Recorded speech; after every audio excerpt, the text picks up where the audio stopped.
You guys had a pretty good first part of the season. How do you stay in first in the West, the rest of the way?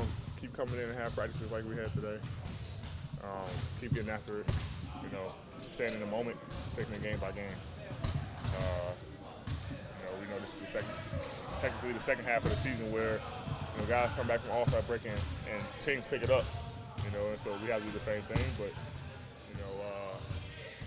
we have more than enough to be able to make sure that not only stay in the West, but to win basketball games. We want to make sure that we come out and pick it up like we left off defensively.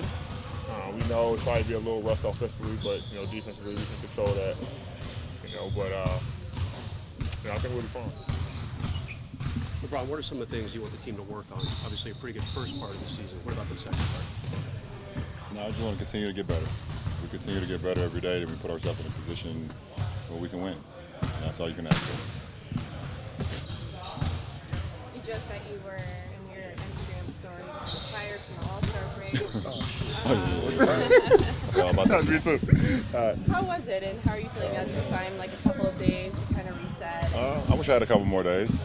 But excited to get back to see my brothers. Get back on the floor, put in that work, put this purple and gold back on. So I'm looking forward to the stretch run.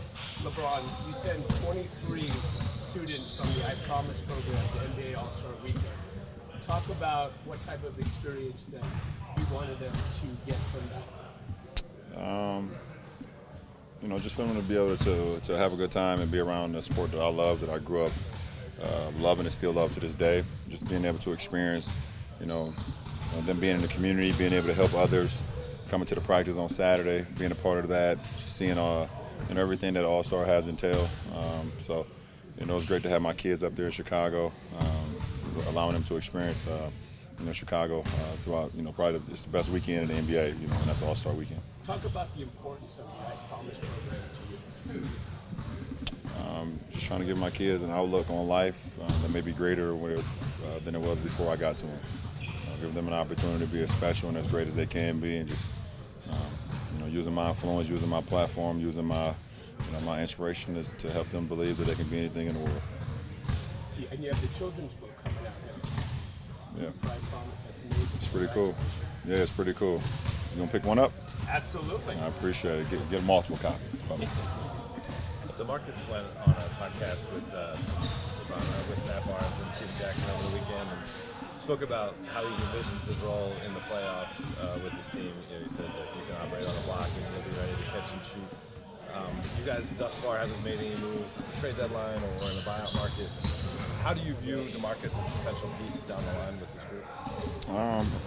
Listen, I think first, his health is the thing that we're mostly engaging and watch him, and he's progressed every single day, every single month, to the point where he was limping. Now he's actually shooting and actually jumping on his jump shots and progressing every single day, every single week. He's out on the floor right now getting his work done. So, we want to continue to stay optimistic about his health. We don't want no setbacks as he's had before in the last couple of years, but his health is most important. And if we can get Cuz anywhere back to what he was capable of doing, a couple of years ago, then it's a plus for us. But there's no pressure on him. There's no pressure on our ball club, to have him out there right away or whenever that case may be. We want him to be healthy and have a great, clear mind and a great attitude, which he's done since he got here. Guys, wondering on the last play of the All-Star game, was that something that you had identified trying to get a switch over for AD to cut in? Was it just a feel thing? How did that play develop? Nah, Coach drew a play in timeout to get a pin down for Kawhi. We was doing the Toronto versus Philly game clincher play where he hit the shot over Embiid. They switched out on AD, and two guys went to AD, so Kawhi went directly to James. James drove the baseline and threw it to CP in the corner, and then CP drove middle, kicked it back to me, and they was scrambled defensively. For a second, I was about to go one-on-one, which you saw in the picture that I posted with me and Giannis. And then when I saw that Kyle Lowry was on Anthony, damn, that sounds crazy calling you Anthony. I've been hanging with your family too long, man. They call you Anthony. When I saw Kyle on AD, we just made eye contact and I already knew he was going to duck in, and it was just a bang play right there. So, In your perspective, just yeah. Same thing. No, no, but he's in a different spot. you ain't No, see it the, was you the ain't just same hear thing. you Different ain't see how I spot. broke that down. Like I broke the whole thing down. Yeah. Oh, Yeah, but when you write the story, then no, he I'm gets just to playing. quote it. No, I'm No, just it playing. I'm just was playing. the same thing. All that happened that he said, and then I was drifting out to the corner. I saw him going one-on-one like the picture he posted with Giannis. And then he turned and said and he's then I seen turned Kyle, and even though said Kyle's a Kyle. bulldog. He looked. He said, and then I looked at him. We made eye contact, and then duck in, Duck in, foul, foul, free throw. free throw. Missed the first one on purpose, draw the crowd in, and then made the second. LeBron and AD, what do you think of the new format of the All-Star? It was great. yeah, I love it. It was great. I think it brings the competitiveness back to All-Star. I think it makes us play the first 3 quarters. A lot of times is, let's get the crowd involved. Let's, show off, do dunks and all that or whatever. But now each quarter means something.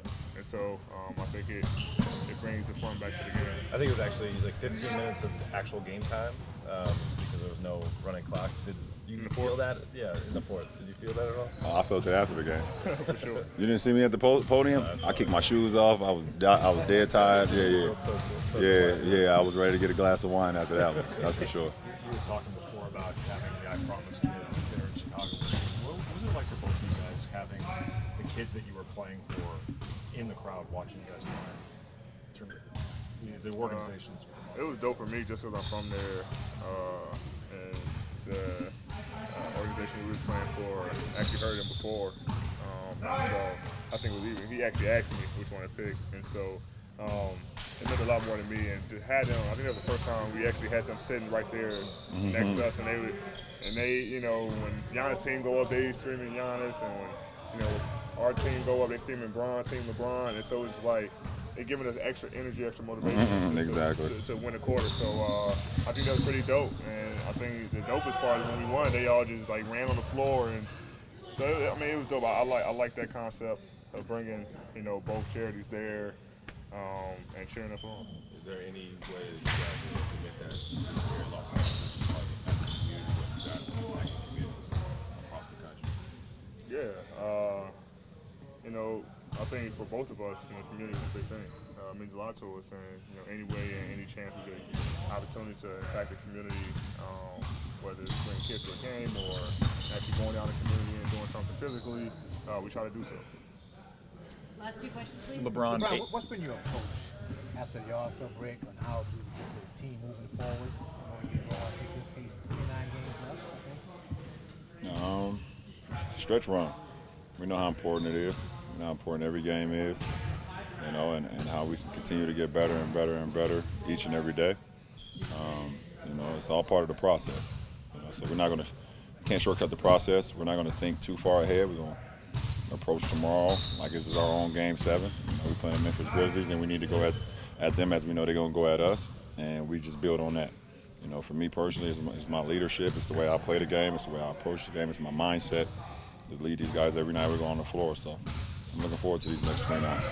LeBron, DeMarcus said on that same podcast last night that after seeing your leadership up close this year, he told you that you should run for president. Do you remember him saying that? And Yeah, he is said that it. something you've ever given thought to? No and yes. No, I'm not considering, and yes, he's said it a few times as the season been on. So, nah. Appreciate it.